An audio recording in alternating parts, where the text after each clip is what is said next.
Gênesis 31, verso 1.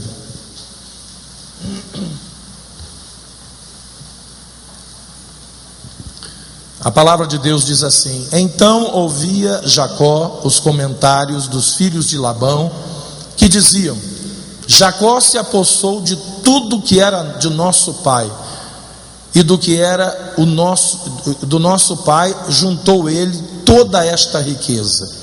Jacó, por sua vez, reparou que o rosto de Labão não lhe era favorável como anteriormente, e disse o Senhor a Jacó: torna a terra de teus pais e a tua parentela, e eu serei contigo. Então Jacó mandou vir a Raquel e a Lia ao campo para junto do seu rebanho, e lhes disse: veja que o rosto do vosso pai não me é favorável como anteriormente, porém o Deus do meu pai tem estado comigo. Vós mesmas sabeis que com todo o empenho tenho servido a vosso pai, mas vosso pai me tem enganado, e por 10 vezes mudou o salário, e porém Deus não lhe permitiu que me fizesse mal nenhum. Se ele dizia: os salpicados serão o teu salário, então todos os rebanhos davam salpicados.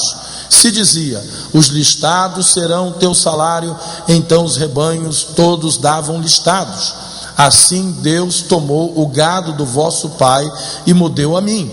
Pois chegado o tempo em que o rebanho concebia, levantei os olhos e vi em sonhos que os machos que cobriam as ovelhas eram listados, salpicados e malhados. E o anjo de Deus me disse em sonho: Jacó. Eu respondi: eis-me aqui. E ele continuou: levanta agora os teus olhos e vê que todos os machos que cobrem o rebanho são listados, salpicados e malhados, porque vejo tudo o que Labão te está fazendo. Eu sou o Deus de Betel, onde ungiste uma coluna, onde me fizeste um voto. Levanta-te agora, sai desta terra e volta para a terra da tua parentela. Então responderam Raquel e Lia e lhe disseram: há ainda para nós parte ou herança na casa de nosso pai? Não nos considera ele como estrangeiras, pois nos vendeu e consumiu tudo que nos era devido, porque toda a riqueza que Deus tirou de nosso pai é nossa e dos nossos filhos. Agora, pois, faze tudo o que Deus lhe disse. Então se levantou Jacó, fazendo montar os seus filhos e suas mulheres e camelos, levou todo o seu gado e todos os seus bens, que chegou a possuir, gado de sua propriedade que acumulara em Padã Arã, para ir a Isaque seu pai à terra de Canaã. Até aqui. Senhor nosso Deus, tua palavra, ó Deus, ela está diante de nós mais uma vez.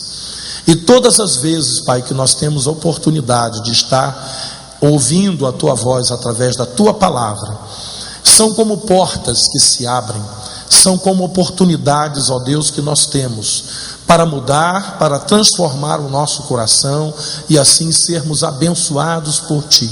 Que isto aconteça aqui nesta manhã, ó Pai, no coração da tua igreja, é o que nós te pedimos em nome de Jesus. E todo o povo de Deus diga amém. Você pode tomar o seu lugar.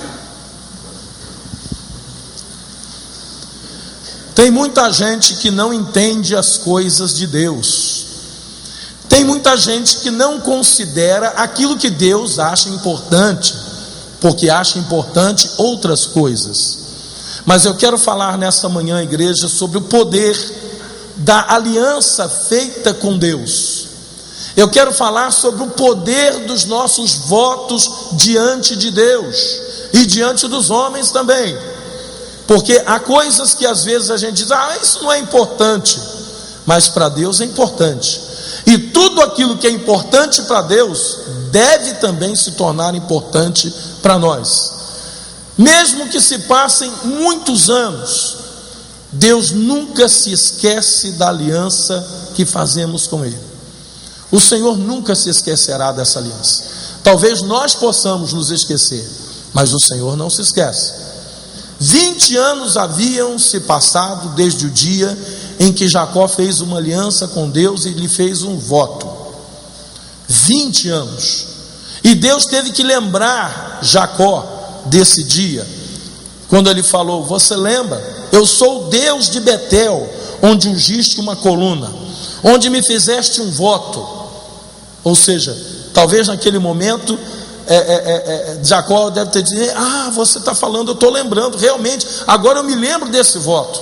Mas esse voto, queridos, ele passou 20 anos. Jacó já não era mais um menino. Quando ele chegou na casa de Labão, ele era um menino, um jovem, um adolescente. Agora ele era um homem feito, tinha família, tinha bens, tinha gado, tinha propriedade. Mas no entanto, Deus não havia se esquecido do seu voto. Em Gênesis 31, 41 diz assim: 20 anos permaneci em tua casa, 14 anos te servi por tuas 2 filhas, e 6 anos por teu rebanho. 10 vezes mudaste o salário, me mudaste o salário. Ou seja, aqui ele estava conversando com o seu sogro Labão, lembrando do tempo que ele chegou ali há 20 anos atrás. Queridos, durante 14 anos Jacó trabalhou sem salário. Será que alguém se aventuraria? Será que alguém se lançaria, a trabalhar numa empresa 14 anos sem salário? Pois Jacó trabalhou. Os 7 primeiros ele trabalhou por conta dele, porque ele quis trabalhar. Os outros 7 ele trabalhou porque ele foi forçado a trabalhar, para que ele pudesse casar com Raquel, a sua amada, porque na verdade ele recebeu a filha mais velha primeiro, a que ele não queria, e depois uma proposta indecorosa de trabalhar mais 7 por aquela que ele queria verdadeiramente se casar. E muitos conhecem essa história. Mas depois vieram mais 6 anos, nos quais Jacó também não tinha um salário direto, Você trabalharia numa empresa, onde de repente o patrão dissesse para você assim: olha, aqui você não vai receber um salário fixo, aqui você vai receber da seguinte maneira: o dia que chover você recebe, e o dia que não chover você não vai receber. Então você esteja preparado, porque você vai trabalhar alguns dias sem eu pagar nada para você. Basta não chover e naquele dia você trabalha e não ganha. Você só vai trabalhar e ganhar o dia que chover. Eu tenho certeza que você sairia de casa todo dia dizendo: Deus, chove hoje, Senhor, chove. Mas se o Senhor ouvisse a sua oração, a terra ia passar por um segundo dilúvio, Porque você ia querer chuva todo dia, e a gente sabe que nem todo dia chove. Mas Jacó aceitou uma condição: olha, você vai trabalhar pelas ovelhas que nascerem, pelos animais que nascerem, pelo gado que nascer. O que nascer malhado vai ser teu, o que nascer sem ser malhado vai ser meu. E aí naquele período só nascia malhado. Aí Labão disse: realmente ele deu sorte dessa vez, mas eu vou mudar. Agora só os listados vão ser de Jacó, todo o restante vai ser meu. E naquele período só nascia listado. Aí Labão disse: não é possível, esse cara está dando muita sorte, mas dessa vez a sorte vai estar do meu lado. Só os salpicados vão ser seu a partir de agora, o restante é todo meu. E naquele período só nascia salpicado. Labão não entendia o que estava acontecendo. Labão não entendia por que aquelas coisas estavam acontecendo. O próprio Jacó, talvez, ele não se lembrara mais da aliança que ele havia feito com Deus, e ele devia dizer: eu acho que eu sou um cara de sorte. Eu acho que a sorte está me acompanhando, A minha estrela nasceu para brilhar, como alguns dizem aí. Mas na verdade, o que estava acontecendo ali, queridos, foi fruto de um voto feito lá atrás, de uma aliança que Deus não havia se esquecido dela.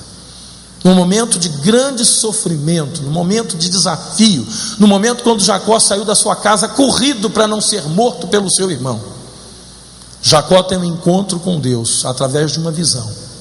Ele faz uma proposta, ele faz uma aliança com ele, e essa aliança, queridos, estava vigorando na vida de Jacó. Gênesis 31, versículo 11.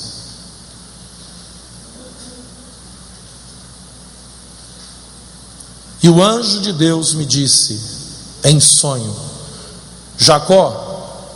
Eu respondi: eis-me aqui. E ele continuou: levanta agora os olhos e vê que todos os machos cobrem o rebanho, que todos os machos que cobrem o rebanho são listados, salpicados e malhados, porque vejo tudo o que Labão te está fazendo.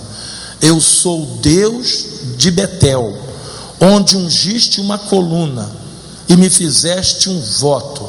Levanta agora e vai desta terra e volta para a terra da tua parentela. Deus disse: olha, você lembra, Jacó, quando você fez esse voto a mim? Agora vamos ver lá onde Jacó fez o voto. Gênesis 28. Gênesis 28, versículo 18, diz assim: tendo-se levantado Jacó cedo, de madrugada, tomou a pedra que havia posto por travesseiro e a erigiu em coluna, sobre cujo topo entornou azeite. E ao lugar, cidade que outrora se chamava Luz, deu o nome de Betel. Betel significa casa de Deus. Fez também Jacó um voto, dizendo: se Deus for comigo e me guardar nesta jornada que empreendo, e me der pão para comer e roupa que me vista, de maneira que eu volte em paz para a casa de meu pai, então o Senhor será o meu Deus, e a pedra que erigi por coluna será a casa de Deus, e de tudo quanto me concederes, certamente eu te darei o dízimo. O que estava acontecendo ali? Uma aliança, um acordo, e junto com essa aliança e com esse acordo, um voto. A parte que consistia como parte de Deus, era que não deixasse faltar pão a Jacó. Senhor, não me deixe faltar pão, alimento, nem roupa para que eu possa vestir o meu corpo. E se eu voltar um dia em paz para a casa do meu pai, eu vou cumprir a outra parte da minha aliança. A outra parte competia a Jacó, que o Senhor seria o seu Deus. Ele está dizendo: Senhor, tu serás o meu Deus, eu não terei outro Deus, somente a ti. Porque ele sabia que ele estava falando com o Deus do seu pai Isaque e com o Deus do seu avô Abraão. A pedra que ele usou para fazer o altar, que ele chamou aquele lugar de Betel, chamado casa de Deus, esse lugar eu vou estabelecer como casa de Deus na minha vida, e de tudo que Deus me conceder, eu vou lhe dar o dízimo. Alguém diria assim: mas espera aí, mas o dízimo faz parte da vida do povo de Deus. Naqueles dias não, queridos. Na verdade, eu quero dizer a você que Abraão foi o primeiro homem a dar o dízimo de alguma coisa, e não havia lei para dar o dízimo, não havia nenhuma ordenança bíblica para que ele fizesse isso, mas ele ensinou Isaque a fazer o mesmo, seu filho. E Isaque passou essa bênção para a vida do seu filho também, neto de Abraão, Jacó. E Jacó, por conta própria, sem ter que fazer, ele disse: não, eu vou separar o dízimo para abençoar a tudo aquilo que é de Deus, da casa de Deus, da vontade de Deus para a minha vida. Quando nós fazemos, queridos, votos ao Senhor, nós devemos cumpri-los e fazer isso com constância, independente das circunstâncias adversas. Porque às vezes a gente faz um voto para com Deus, mas depois vem lutas, depois vem desertos, depois vem problemas. Senhor, eu disse que ia fazer, mas estou passando por isso, estou passando por aquilo. Porque o Senhor, queridos, Ele sempre cumprirá o seu voto. Quando a gente faz uma aliança com Deus, nós devemos cumprir, porque a parte de Deus, Ele não vai falhar. Porque fazer o voto e não cumprir é pior. É melhor você não fazer o voto, é o que a Bíblia diz. Há pessoas que estão fazendo votos com Deus, mas já fazem na intenção de: se não der, depois eu não cumpro.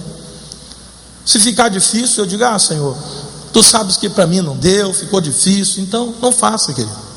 A palavra de Deus nos orienta em Deuteronômio 23, Deuteronômio capítulo 23, no versículo 21, Deuteronômio 23, 21. Quando fizeres algum voto ao Senhor teu Deus, não tardarás em cumpri-lo, porque o Senhor teu Deus certamente requererá de ti, e em ti haverá o quê? Pecado. Quando você fizer um voto a Deus e você não cumprir, a palavra de Deus está dizendo aqui que você vai se colocar numa condição de pecado na sua vida. Porém, abstendo-te de fazer o voto, não haverá pecado em ti. O que proferiram os teus lábios, isso guardarás e o farás, porque votaste livremente ao Senhor teu Deus o que falaste com a tua boca. Ou seja, você livremente fez um voto, né? Senhor, se acontecer isso, se tu me deres aquilo, Senhor, se tu me abençoar. Queridos, o que tem de cristão hoje, que algum tempo atrás, né, fez um voto ao Senhor, depois deu amnésia, simplesmente não lembra, né? Desde coisas simples, como que dizendo, Senhor, tu sabes quanto eu preciso, né, de um carro para minha família, mas Senhor, o dia que tu me deres esse carro, não vai ser só para minha família não, porque eu vou dar carona, irmãos, vou trazer pessoas para a igreja, vou evangelizar os meus vizinhos e tal. E aí o carro vem, mas aí também vem o desafio de manter aquele voto, sabe aquele dia em que você sai de casa e está chovendo, né? E aí você passa e vai dar carona e você nem, poxa, mas o pezinho do irmão está todo atolado de lama, vai pisar dentro do meu carro cheirosinho, que eu passei o final de semana todo limpando, escovando ele, tá? Mas também chega aquele dia em que você acha que melhor do que vir para a casa do Senhor, né, com aquele carro que Deus te deu, é você passear um pouco, né? Você ir à praia, ir aqui e ali, e aí você começa a não ficar tão frequente nos cultos domingo pela manhã, principalmente naquele período de verão, né? Porque o sol está mais intenso, a praia está dizendo vem cá, né? E aí você começa a se esquecer daquele voto que você fez. Queridos, nós temos muita facilidade para nos esquecer dos nossos votos. A palavra de Deus está dizendo aqui, quando você fizer um voto ao Senhor teu Deus, não tardarás em cumpri-lo, porque o Senhor teu Deus certamente o requererá de ti, e em ti haverá pecado. Se você ler também Provérbios 5, não é somente aqui, mas vá ao livro de Provérbios, logo depois de Salmos, Provérbios capítulo 5, versículo 4.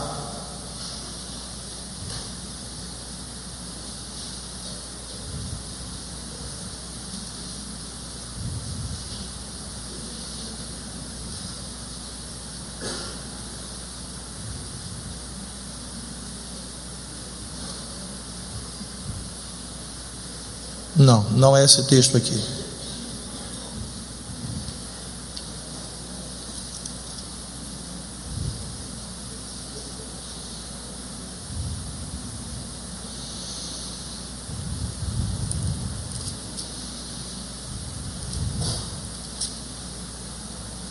Mas fala a mesma coisa, fala sobre cumprimento de voto. Só que tem um detalhe, queridos. Às vezes a gente acha que cumprir voto com Deus, não, com Deus eu não falho. Se eu falei com Deus, eu vou cumprir o meu voto com Ele. Mas aquilo que eu prometi ao meu irmão, não, meu irmão tem que entender, porque eu não vou conseguir cumprir aquilo com ele. Queridos, nós fazemos uma dissociação muito perigosa da nossa vida com Deus e da nossa vida com as pessoas. Hoje nós temos uma série de cristãos que frequentam a casa do Senhor, mas quando a gente chega do lado de fora, a gente não reconhece mais eles. Por quê?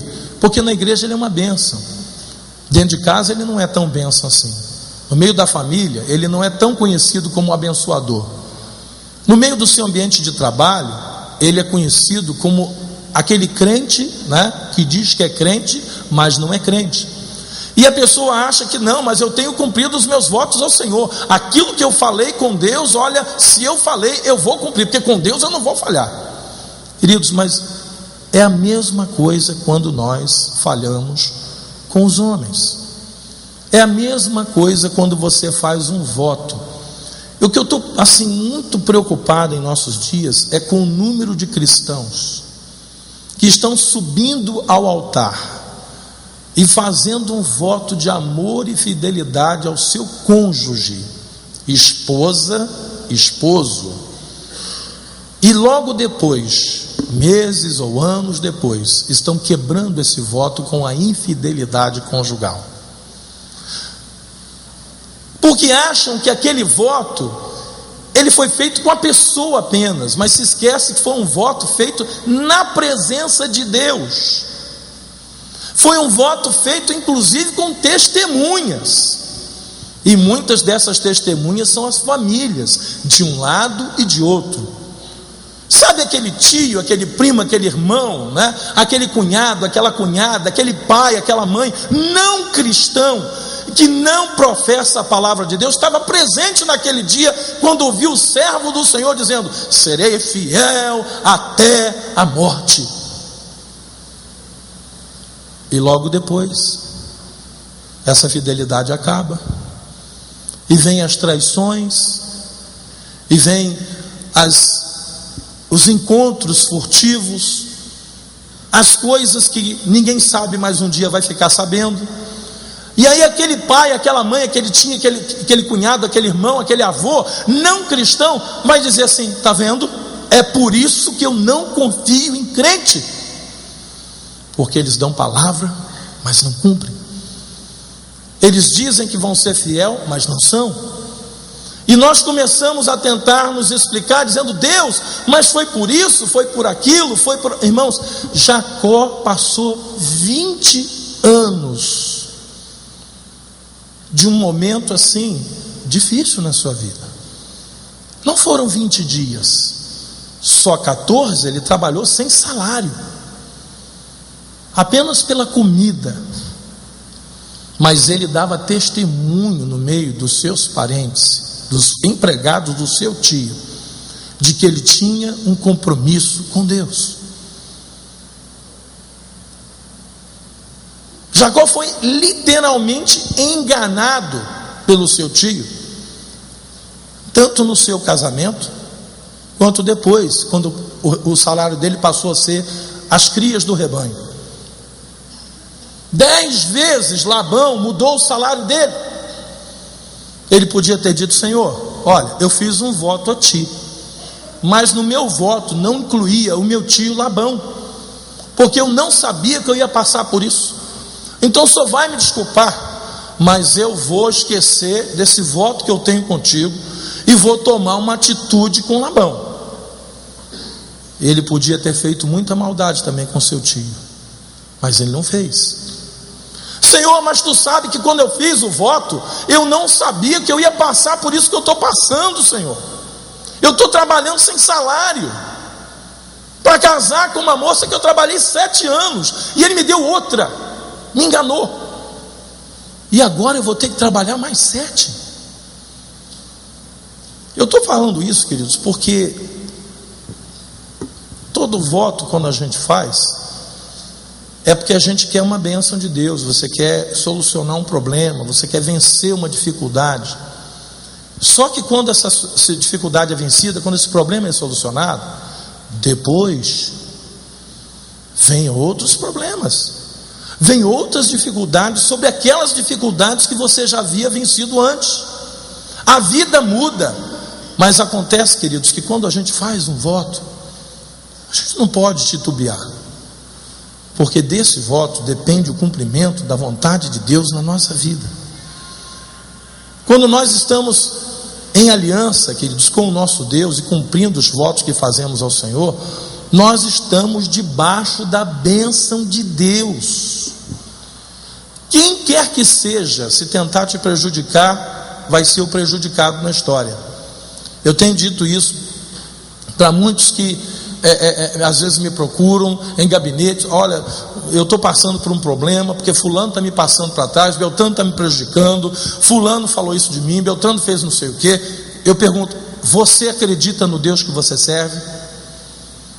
Porque muitas vezes a pessoa vem contar essa história para tentar dizer assim: eu não vou conseguir me manter como cristão diante disso que eu estou passando, eu não vou conseguir me comportar, porque com algumas pessoas a gente tem que agir de maneira diferente. Queridos, não tem que agir de maneira diferente.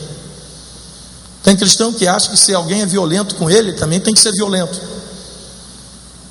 Se alguém engana ele, então ele também vai dar um jeito de enganar essa pessoa. Se ele está no meio onde todo mundo está se corrompendo, aqui eu vou ter que me corromper também. E é justamente nesse momento que nós seremos provados com relação ao voto que fizemos ao Senhor. Hoje, queridos, no meio cristão estão acontecendo coisas, porque há um tempo atrás, alguns anos atrás, o número de evangélicos no país era assim muito pequeno, era assim quase que inexpressivo, diante dos católicos, espíritas e ateus e outras religiões. O evangelho no Brasil, o cristão evangélico, era um grupo bem pequeno, mas esse grupo cresceu. O IBGE está mostrando aí que somos hoje praticamente 1/3 da população, entre 1/3 e 1/4, a mais para 1/3 do que para 1/4 da população. E nesse crescimento, queridos, veio muita coisa boa, veio muita coisa que abriu portas para o evangelho. Hoje a igreja tem acesso a meios de comunicação que antes não possuía. Hoje a igreja tem pessoas que estão em pontos da sociedade que facilitam o trânsito da palavra de Deus. Tudo isso é bom, mas também veio, queridos, muitas quebras de votos e de alianças. É como eu disse a você, o número de evangélicos que hoje estão se separando na vida conjugal é assustador. Hoje já há movimento evangélico gay, coisa que há 10, 15 anos atrás, se alguém falasse: não, peraí, antes disso Jesus volta e leva a igreja, isso não vai acontecer. Já há movimentos evangélicos hoje a favor do aborto.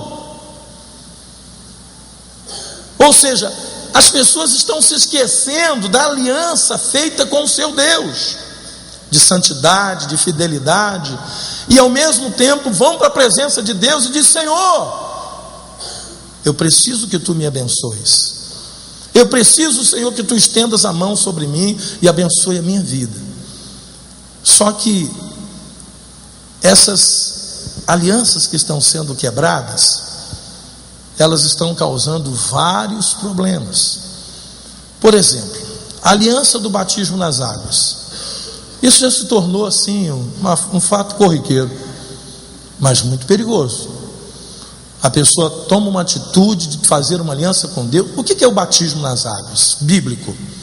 É o sepultamento da velha natureza, nascimento de uma nova criatura, para viver em novidade de vida com Deus, ou seja, um contrato com a santidade de Deus. Sede santos, porque eu, Senhor vosso Deus, sou santo. Você já parou para pensar quantos cristãos estão fazendo essa aliança hoje com Deus através do batismo? E alguns meses, e às vezes até alguns dias depois, estão voltando para viver como viviam antes, na prática do pecado, sem comunhão com Deus, fazendo coisas que envergonham o nome do evangelho, porque agora todo mundo sabe que ele é cristão, ele se batizou, ele está numa igreja, mas há quantos que hoje estão fazendo isso? Quantos? Às vezes nós perguntamos: Senhor, por que a igreja está, ao mesmo tempo que tem um movimento de crescimento, a igreja também tem um movimento de esvaziamento, chegando às vezes a porta dos fundos da igreja a ser maior do que a porta de entrada? Por que está acontecendo isso? Isso é o acúmulo de quebra de votos, começando com a liderança da igreja, que também não tem dado um bom testemunho em muitos casos, E isso tem criado um descompromisso daqueles que estão começando a sua vida com Deus em relação aos seus votos e aliança que estão fazendo com Deus.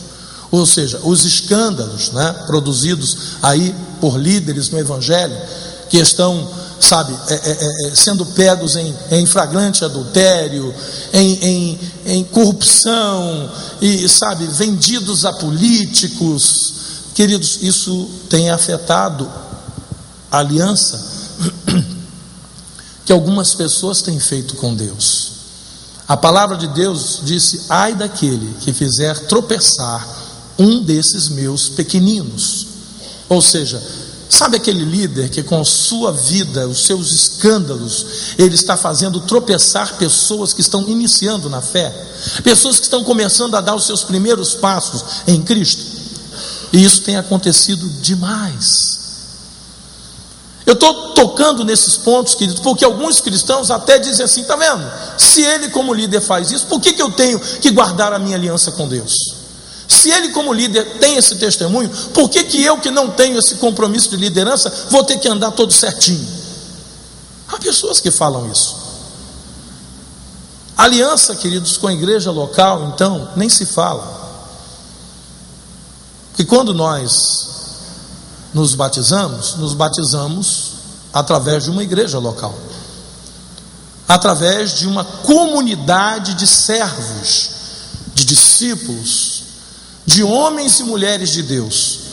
Quer você queira, quer você não queira, a palavra de Deus diz que nós devemos ter compromisso com essa comunidade. Que comunidade é essa? O próximo. Quando a Bíblia fala de próximo, ama o teu próximo, perdoa o teu próximo, abençoa o teu próximo, está falando dessa comunidade. Eu já expliquei aqui algumas vezes, Eu não posso dizer que o japonês que aceitou a Jesus na semana passada e está lá numa igreja cristã no Japão, eu não posso dizer que ele é meu próximo. Ele não é meu próximo, ele é meu irmão em Cristo, mas próximo ele não é. Porque eu não convivo com ele, eu não tenho comunhão com ele, eu não acordo com ele, não durmo com ele, não como com ele, não estou na casa do Senhor adorando a ele, então ele não é meu próximo. O meu próximo começa com a minha família em casa, passa pela família de Deus através da igreja local a qual eu pertenço. Há um movimento hoje no meio do Evangelho que quebra a aliança que Deus quer que exista entre os irmãos na casa do Senhor. Quebra. Não, porque eu não sou de igreja nenhuma. Ou seja, eu não tenho próximos. Eu não quero ter compromisso com ninguém. Eu não quero ter aliança com ninguém. Porque compromisso é um negócio que eu não quero ter, querido. Quem não quer fazer compromisso e aliança com o seu próximo vai ser rejeitado por Deus na aliança com Deus.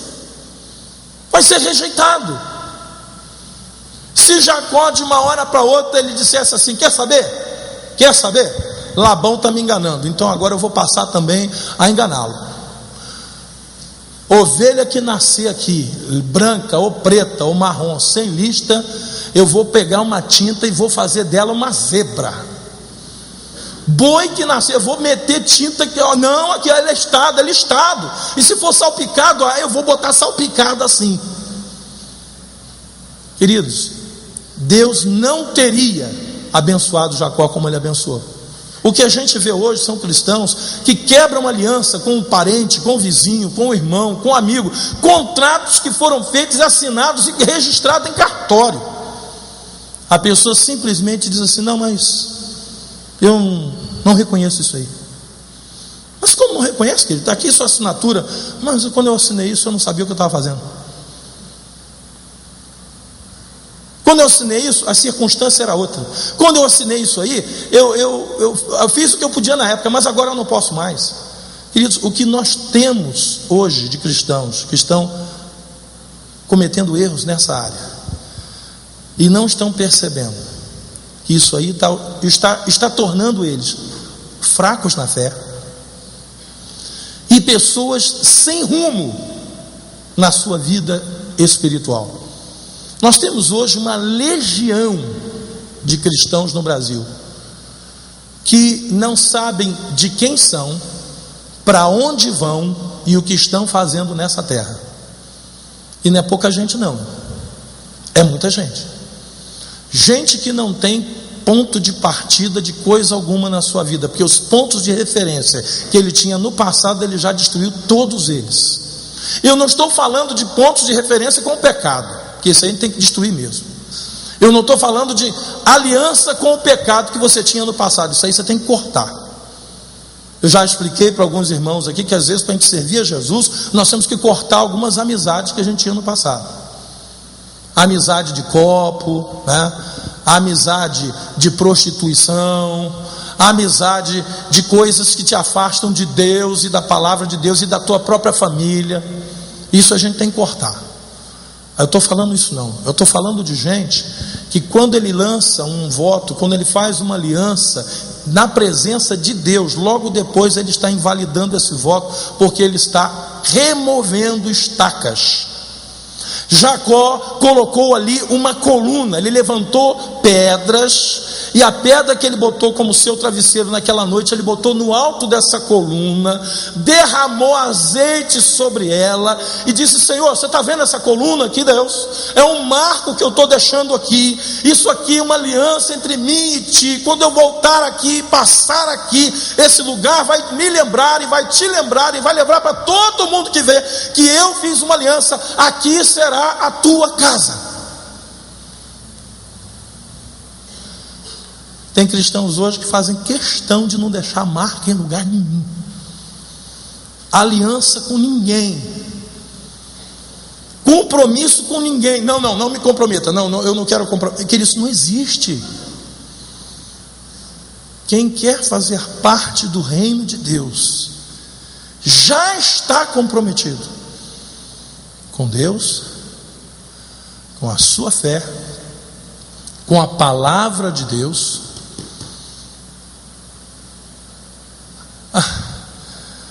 Há líderes cristãos hoje que quando a gente fala: mas querido, o que você está fazendo é antibíblico, está aqui, está explícito essa palavra. Isso é palavra de Paulo. Eu não tenho compromisso com palavra de Paulo. Eu já ouvi pessoas que defendem movimentos gays, que quando contestados com relação ao que Paulo falou sobre homossexualidade, não, isso aí é cabeça de Paulo, isso é ideia de Paulo, eu não tenho nada a ver com isso aí. Vocês estão rasgando a palavra de Deus e dizem que querem ter compromisso com Deus. Mas o próprio apóstolo Paulo e o Senhor Jesus sofreram dessa quebra de aliança. Jesus olhou para os seus discípulos depois de 3 anos e disse: vocês também vão me abandonar, vão quebrar a aliança comigo, porque todos estão me abandonando. E Pedro corajosamente se levantou e disse: Senhor, se nós deixarmos a aliança que nós temos contigo, se nós te abandonarmos, para quem nós iremos? Pois só tu tens as palavras de vida eterna. O apóstolo Paulo também, ao escrever ao seu filho na fé, Timóteo, ele disse: olha, todos estão me abandonando. E ele cita até o nome de alguns que o estavam abandonando, que haviam feito uma aliança com ele, de andarem juntos, de pregarem a palavra de Deus, de terem comunhão, e estavam abandonando o apóstolo Paulo no meio do caminho. E a quebra dessas alianças tem produzido mazelas no meio do povo de Deus, tem produzido igrejas e crentes fracos, pessoas doentes na sua vida espiritual. Eu tenho tentado ajudar em aconselhamento algumas pessoas que percebo que fica muito difícil ajudar, porque para haver uma mudança tem que haver uma reestruturação da aliança feita com Deus e da aliança feita com o seu cônjuge, da aliança feita com os seus negócios, quando dá a sua palavra ou quando assina contratos. porque essa pessoa não tem mais esse tipo de referência na sua vida. Como restaurar um crente nessa situação? Nas horas difíceis da vida, querido, você sabe o que vai te sustentar? É a fidelidade que você tem a Deus. Ezequias, rei de Israel, ficou doente, muito doente. E o profeta Isaías foi ter com ele. Ele disse: Deus me mandou vir a você para anunciar a você uma notícia não muito boa. É que essa enfermidade será para a morte. Mas Deus, que te ama muito, Ezequias, mandou te avisar para dar tempo de você arrumar a sua casa, para dar tempo de você botar as coisas em ordem. Quando Isaías saiu da presença de Ezequias, Ezequias foi para a presença de Deus, e ele chorou na presença de Deus e pronunciou algumas palavras. A oração de Ezequias não foi bonita, não foi eloquente, não foi grande, não foi de muitas palavras, mas ele disse: Senhor, eu peço que te lembres que eu tenho andado em retidão e integridade na tua presença. E chorou muitíssimo.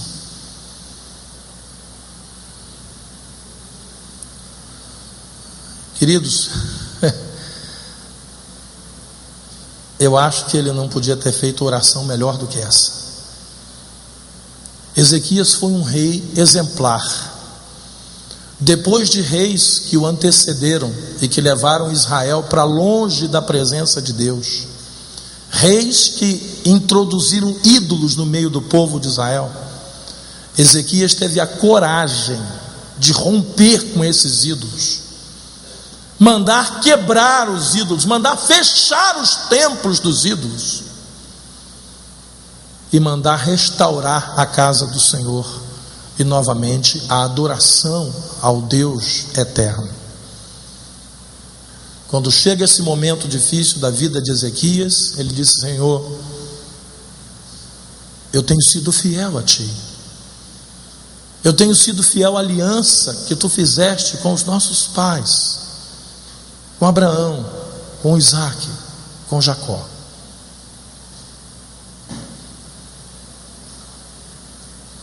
Deus dá uma palavra a Isaías e disse: Isaías, eu ouvi o clamor de Ezequias, de modo que ele não irá mais morrer, ele vai ser curado, e tu vai ter que voltar para dizer essa notícia para ele.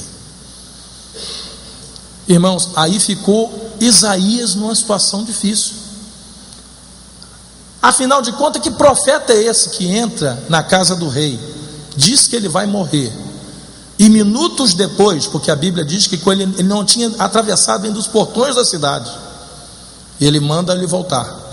Aí ele chega lá: olha só, o rei, vim te dizer que Deus mudou de ideia, você não vai mais morrer. Você sabe qual era o risco que ele corria? Ezequias dizia: Deus mudou de ideia, eu também, você não vai mais viver, eu vou mandar matar você. Que profeta é esse, que uma hora diz aqui que eu vou morrer, outra hora diz que eu vou viver? Mas Isaías também era um homem temente a Deus, cujos votos de Isaías ele cumpria na presença do Senhor, e Deus não podia deixar nem Ezequias bem, nem Ezequias mal, e nem Isaías mal. Como é que Deus ia resolver isso? Simples. Deus resolveu de uma maneira simples e ficou bom para os dois. Nada sério não. Deus mandou o sol voltar atrás naquele dia. Coisa fácil de fazer, né? Porque Isaías disse: Deus também me autorizou a dizer para você o seguinte, para que você creia que o que eu estou falando é verdade, que eu não vim contar uma lorota para você quando eu entrei aqui a primeira vez. Deus disse que você pode pedir um sinal. Você quer que o sol adiante, ande mais rápido, ou você quer que o sol retorne à sua posição de alguns minutos atrás? Ezequias, que não era bobo nem nada, Ele disse: andar para frente ele anda todo dia. Eu prefiro que ele volte, que aí eu vou acreditar. Queridos, existia uma coisa naqueles dias chamada relógio de sombra, relógio de sol, né? E nada mais é do que um metal nessa posição, onde a sombra do sol bate e vai aumentando. À medida que o sol vai se declinando, a sombra vai fazendo assim, ó. Pois naquele dia a sombra que estava andando nessa posição voltou 15 graus. Aí eu fico pensando, o que Deus seria capaz de fazer para abençoar um crente que é fiel à aliança que fez com ele? O que Deus é capaz de fazer para abençoar um só homem, umzinho só, que andou em retidão e integridade na sua presença? Deus é capaz de fazer ovelha sem mancha nenhuma da ovelha listrada, ovelha sem mancha nenhuma da ovelha pintada, ovelha sem mancha nenhuma da salpicada. Deus é capaz de fazer o sol voltar e o sol parar. Até que a batalha termine, o sol ficou lá no mesmo lugar. Eu estou falando isso, queridos, porque numa época em que a palavra não está valendo mais nada. Os irmãos sabem disso, né? Antigamente, quando um homem, não era crente não, um homem comum, um cidadão de bem, ele dava uma palavra. Os antigos costumavam casar com o fio do bigode, assim, ó, tá aqui, minha assinatura. Aquilo valia. Hoje, queridos, nem com assinatura reconhecida em cartório,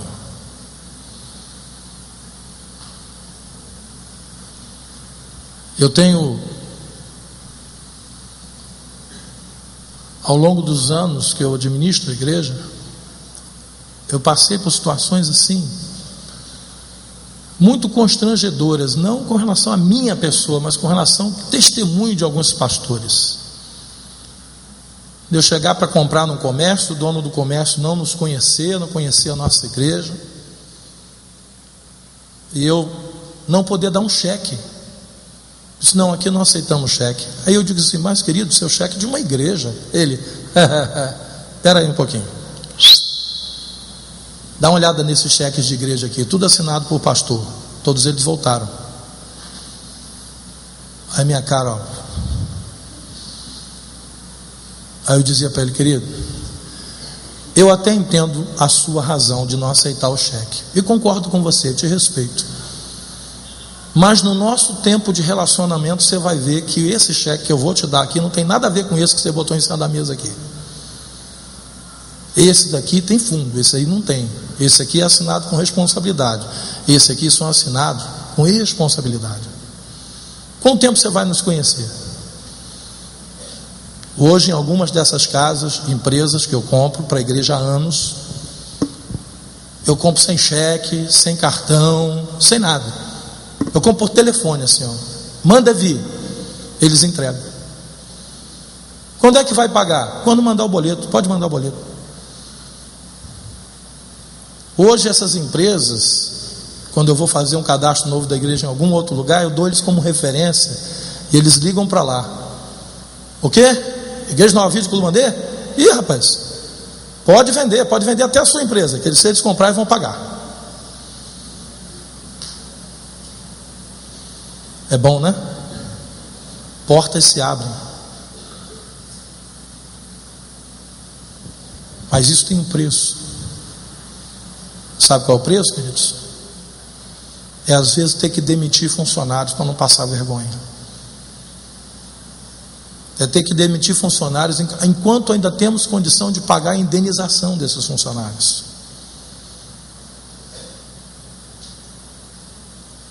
Porque se tem uma coisa, queridos, que eu tento não envergonhar, é o nome do Senhor. Que adianta termos um templo aqui em cima construído em tempo recorde, mas com títulos protestados em cartório, em nome da igreja, para todo lado. Eu já vi vários pastores inaugurar a igreja assim. Comprar, manda vir, contrata empresa e faz obra, depois a gente vê. Depois Deus proverá. E depois da igreja inaugurada, 1 ano, 2 anos, ainda ter título da igreja protestado em cartório do dia da inauguração.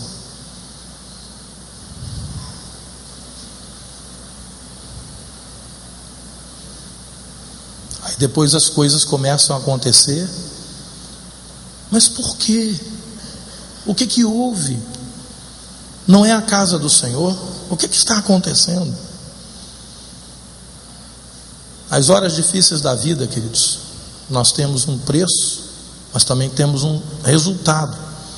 Assim como a gente viu Deus agir na vida de Jacó, e conservou a sua fidelidade a Deus, mesmo na forma mais difícil, que era o seu tio Labão, assim como ele viu na vida de Abraão, assim como ele viu na vida do seu pai Isaac. Sabe qual era a recordação que Jacó tinha de Isaac, seu pai, o qual ele passou o resto da vida sem ver, porque depois que ele partiu de casa, o pai morreu? A recordação que ele tinha era de um homem que cumpria seu voto e sua aliança com Deus. A recordação que ele tinha do seu avô Abraão, porque o pai Isaac passava para ele: olha, rapaz, seja como teu avô, porque o teu avô passou para mim uma palavra de um homem de Deus. Ele andou com Deus, foi um homem de fé. Fé é o nome de Abraão, se confunde fé e Abraão, o pai da fé. E isso ficou incrustado na vida de Jacó, e mais tarde deu frutos. Sabe por que eu estou lembrando disso? Porque tem muito crente hoje que, quando ele fica dando pernada nos outros por aí, quando ele fica prometendo o que não pode cumprir, quando ele faz voto que ele já sabe que vai quebrar, ele se esquece que isso que ele está fazendo vai atingir a vida dos seus filhos e dos seus netos. Porque Deus disse que visita com maldição até a 3ª e 4ª geração daqueles que o aborrecem. Mas Deus visita com bênção até 1000 gerações daqueles que o amam e guardam os seus mandamentos. Eu tenho pregado, queridos, algumas palavras à igreja que são palavras de orientação, de alerta, para que nós sejamos uma igreja saudável, para que você não seja aquele crente que diz que não tem compromisso com a sua igreja local, que você hoje está aqui, amanhã está lá, porque você não é de ninguém, você é de Deus. Isso não existe. O Senhor disse: você diz que me ama, então ame o teu irmão. Você diz que tem compromisso comigo, então tenha compromisso com o teu irmão, com o teu líder, com o teu pastor, com a tua igreja local, porque se você não tiver compromisso com eles, eu não quero compromisso com você. Quem não vai querer compromisso é Deus. Há pessoas que desassociam isso.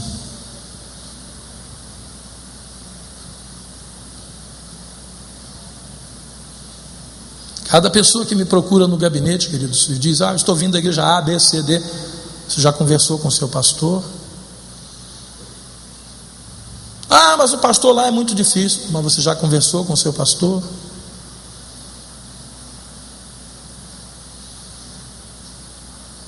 Porque não adianta, queridos. Eu não quero que venha para o nosso barco um punhado de Jonas. Jonas estava dentro do barco, mas estava ali fugindo de Deus. Quase morreu todo mundo dentro daquele navio por causa de Jonas. O navio só voltou a navegar com segurança depois que jogaram Jonas fora dele. Alguns crentes hoje que se transferem de outras igrejas para cá, eu estou pedindo a Deus: Senhor, não deixa entrar Jonas aqui, porque se o chamado dele é para Nínive, ele não tem que estar aqui. Mas manda aqueles, Senhor, que verdadeiramente farão uma aliança com esta igreja e vão honrar esta igreja, e vão honrar o nome de Deus dentro e fora dessa igreja, porque com esses Deus tem aliança. Deus tem aliança. Nós precisamos manter essa fidelidade, queridos, a Deus e aos homens. A quebra de alianças e o não cumprimento de votos abrem brechas para demônios trabalharem na vida das pessoas. Tem crente hoje que a vida dele tem uma brecha enorme aberta para demônio operar, porque votos foram feitos, foram quebrados, alianças foram feitas e foram quebradas, e nem um pedido de desculpa. Às vezes, queridos, tem coisa que não tem como, tem coisa que não tem como voltar atrás. O vaso às vezes quebra e não tem como colar. Mas o crente, ele deve se dignificar a pelo menos procurar e dizer: querido, eu sei que eu não tenho mais como consertar a perda que eu causei, não tem como reaver, mas eu te devo desculpas e reconhecimento de que eu errei com você. Porque não adianta você tentar fazer uma aliança lá na frente, se você deixou uma mal resolvida lá atrás.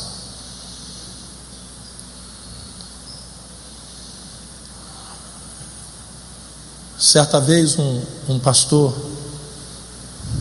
acusou um rapaz que trabalhava na igreja.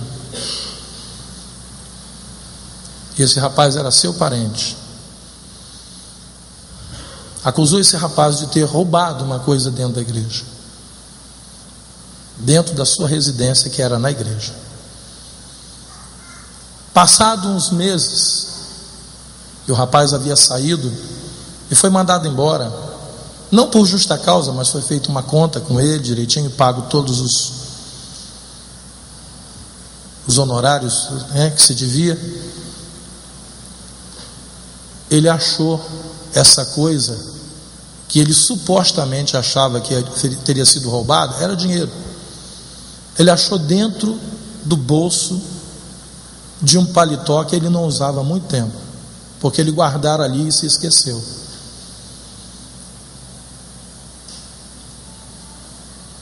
Aí um outro pastor a quem ele contou isso disse: rapaz, eu achei o negócio lá. Aí esse outro pastor diz assim: agora você vai ter que procurar esse rapaz, porque ele saiu daqui acusado de roubo. Como está a cabeça desse rapaz hoje? A família toda está pensando que ele roubou. Ele fazia parte da família daquele pastor. E esse pastor disse: olha, o tempo já passou, não adianta mais mexer nisso, deixa isso para lá. E assim ficou. E esse pastor morreu sem resolver isso.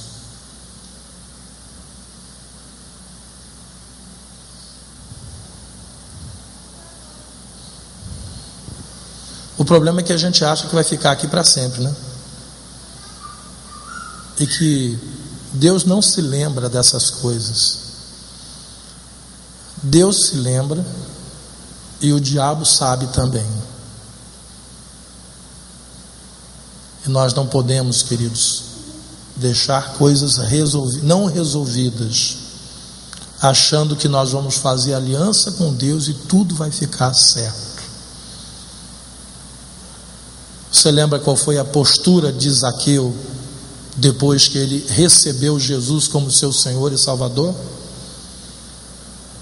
Se em alguma coisa eu tenho defraudado alguém, eu vou restituir 4 vezes mais. Zaqueu fez algo que obrigou Jesus a dizer: hoje houve salvação nessa casa. Esse também é filho de Abraão, esse também tem aliança de Abraão na sua vida. Porque Jesus percebeu que Zaqueu estava disposto a partir daquele dia, a rever tudo aquilo que ele havia feito de errado, e não simplesmente deixar como que dizendo: isso aí eu fiz na época que eu não era crente. Querido, se você lembra de alguma coisa que você fez que prejudicou alguém, vá lá. Não sei como é que você vai fazer isso. Deus vai te ajudar. Ele vai abrir portas para você fazer isso, para tirar isso da mão do acusador. Mas Jesus já fez isso na cruz do Calvário, irmãos. Zaqueu podia ter dito também, né? Eu não preciso fazer. A minha vida daqui por diante, para trás, deixa para lá. Não. Voto feito precisa ser cumprido. Palavra dada precisa ser valorizada. Aliança feita precisa ser fiel. E eu quero orar nessa manhã, para que, se haja alguma coisa assim que está amarrando a tua vida, porque é muito fácil, né? Vamos lá, vamos fazer o culto do desamarro, tá? Cada um traz uma fitinha, tá? Aí traz com o nó cego, e nós vamos desamarrar aqui o nó, e depois que desamarrar o nó da fitinha, está todo mundo desamarrado. Está nada, está mentira isso aí, mentira. Mentira. Acontece que o povo hoje está vivendo de mentira. Você desamarra o nó quando você se reconcilia, quando você reconhece o teu erro e pede perdão. Mesmo que a outra pessoa diz assim: não, tudo bem, mas eu não quero te ver nunca mais na minha vida. Você fez a sua parte. Você quebrou o laço que estava amarrando aquilo que Deus quer fazer na sua vida. Você fez a tua parte. Há um tempo atrás, entrou no nosso gabinete um rapaz, com a vida toda enrolada, foragido da justiça. Ele dizia: olha, eu tinha que comparecer lá, não compareci, e meu nome sujo. Ele não tirava documento, ele não tirava nada, a vida dele estava toda amarrada. Ele não podia comparecer lá no Instituto Félix Pacheco para tirar a identidade. Se ele fosse lá, ele saía de lá algemado. Eu disse para ele: querido, até quando você vai ficar desse jeito? Vamos procurar um advogado da igreja que vai te orientar. Você não vai fazer isso assim de qualquer maneira, mas você vai procurar a justiça e você vai acertar isso aí, porque Deus quer te ver limpo. Deus quer te dar um emprego, Deus quer te dar uma família. Ele estava se casando naqueles dias, não tinha dinheiro para nada, porque ele não podia nem trabalhar. Veio de uma vida de marginalidade, queridos, mas ele topou a parada. Ele disse: não, então vamos lá. Você tem consciência que você pode ser preso? Tenho, então vamos lá. Ele limpou a vida dele, o advogado o ajudou, ele quitou tudo que ele devia. Ele tem identidade hoje, está trabalhando numa empresa, comprou uma casinha e está vivendo bem com a esposa dele. Eu estou falando essas coisas, querido, porque tem uns crentes que ficam perguntando: Deus, o que está acontecendo na minha vida? Por que que de ovelha salpicada e malhada só nasce ovelha de uma cor só? Comigo é o contrário. Tem tudo para nascer salpicada e malhada, só nasce de uma cor só. Dá uma revista na sua vida aí, veja as alianças que você quebrou, os votos que você apagou, deletou, e veja se não tem alguma coisa para você voltar atrás e consertar. Que se tiver e você fizer, Deus será contigo, porque isso está pesando diante de Deus. Porque o diabo diz: não pode abençoar, não pode abençoar, porque ele quebrou um voto, quebrou uma aliança. E é por isso que eu quero orar nessa manhã. Vamos estar de pé.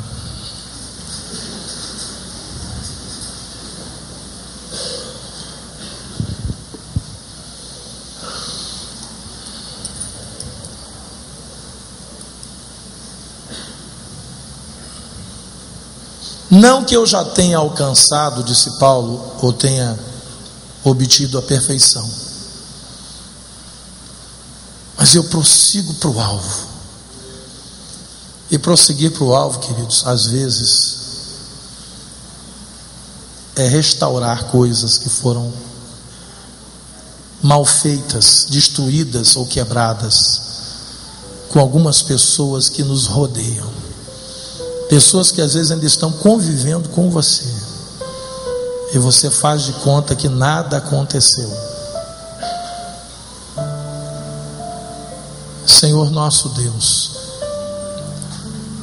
todas as tuas promessas na tua palavra falam de uma igreja próspera, fala de uma igreja, de um povo bem-aventurado. A tua palavra diz que o mundo nos chamaria de felizes e bem-aventurados. Assim como Labão, ele não conseguia entender como é que esse Jacó, tudo que eu faço para prejudicar ele, no final ele se dá bem. Um dia Jacó esteve diante de Labão quando ele fugiu, e Labão foi atrás dele, e ele disse da aliança que ele tinha com Deus. E Labão, que foi para matar Jacó, teve um sonho de noite, e Deus disse para ele não tocar a mão em Jacó. E naquele dia que ele podia ter morto Jacó e trazido de volta as suas filhas e todos os seus animais, ele disse: eu não vou fazer isso, porque o teu Deus disse para eu não tocar a mão em você.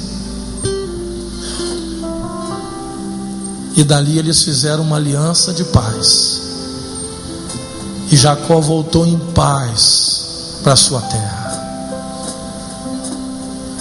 Senhor nosso Deus, e quando alguém tentar tocar a mão num dos teus servos, Pai, que estão aqui, que encontre antes da cabeça, do braço ou da perna dos teus servos, encontre antes a tua mão, dizendo: não toque, porque esse é um ungido meu, um eleito meu, um escolhido meu, alguém que tem aliança comigo.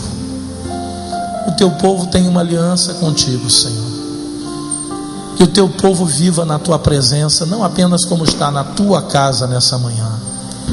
Que nós sejamos o Betel de Deus, a casa de Deus. Que nós sejamos as colunas do santuário de Deus, como diz a tua palavra, Senhor.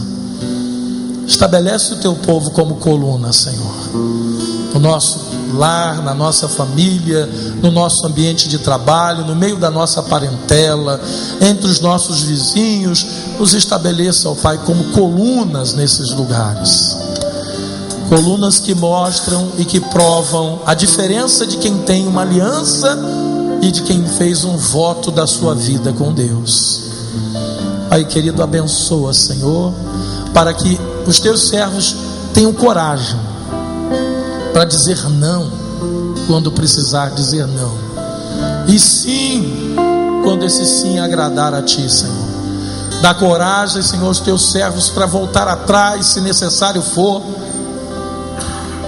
e reconciliar-se, assim como Jacó teve que voltar à sua casa e se reconciliar com seu irmão, porque ele deixou uma aliança não resolvida lá atrás. Ele deixou votos quebrados lá atrás, e tu deste a ele a honra de restabelecer a amizade com seu irmão. Ele não morreu sem abraçar esse irmão e sem se reconciliar com ele. Assim, ó Deus, também seja na vida dos teus servos. Dá oportunidade de reconciliação, Pai. Dá oportunidade, ó Deus, de rever questões para abençoar a vida dos teus servos. É o que nós te pedimos, em nome de Jesus.